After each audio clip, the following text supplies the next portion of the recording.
October's son, Prince Charles. A special group called the British Girls in Denver will hold a tea party in Littleton as British pubs in Denver continue to commemorate Queen Elizabeth, kind of, I guess, setting up as almost a meeting point for people who want to remember the Queen. Yeah, let's get right to Sylvia Lamb joining us live this morning, a former BBC host and PR strategist with direct ties to the royal family. And I guess, first of all, what was your thoughts when you heard that the Queen had passed?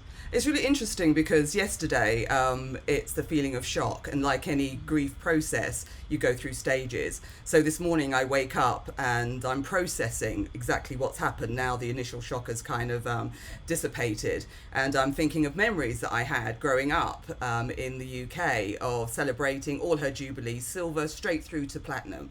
Now I'm giving away my age, and just feeling very enthusiastic, and some would say rather patriotic in how I approached marking her milestones in her life. And so and also this morning seeing King Charles, and there's something very weird and knowing that you have to adjust to the fact that it's a king and not a queen. And the last time you think of a king, I'm thinking of black and white Pathé newsreels back when her father had died. And so it just takes some kind of adjustment. And the national anthem is no longer God Save the Queen, it's God Save the King. And it also sounds very weird, but, we're moving forward. And also I would say, for me as a black British person, there is a bit of conflict as well when I'm going through the processing, because she was the head of the Commonwealth. Both my parents are from former colonies, and so that were part of the British Empire. So there's some conflict. My father's from Ghana, my mum's from Barbados.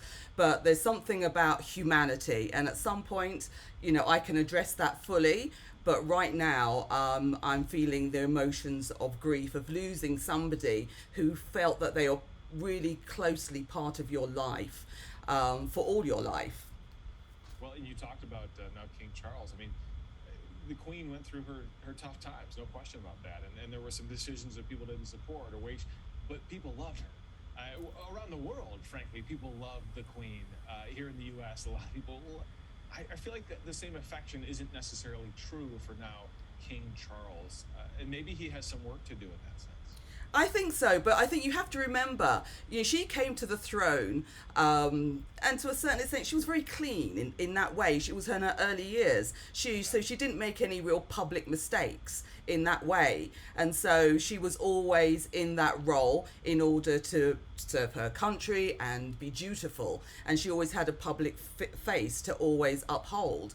However, his whole life, warts and all, were public. His marriage, his divorce, his affairs. And so you see him as a human. He's one of us. But for her, she was literally on a throne, and we put her on that pedestal. And so I think I will give him the benefit of the doubt. I think he does get a bad rap.